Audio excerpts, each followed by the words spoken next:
कौन पतवाया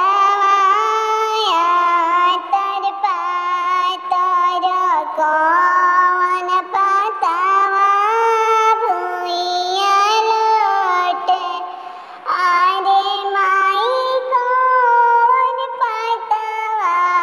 चिट्ठिया हम लिख के भेजल बेटा के पापा के ही भीरी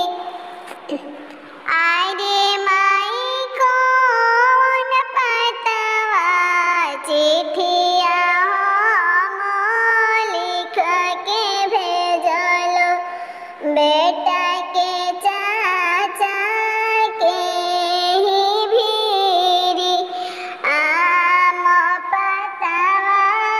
पातर पातर महुइया पतवा चाकर चाकर आम पतवा पातर पातर महुइया पतवा चाकर चाकर आरे माई पान पतवा चिट्ठिया हम लिख के भेजल बेटा के चाचा के ही भीरी बेटा के पापा पढ़त होई है मन मुस्कावत होई है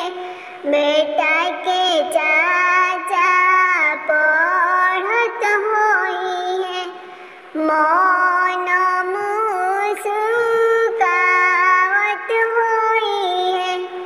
कौन पतवाया तर पाया तर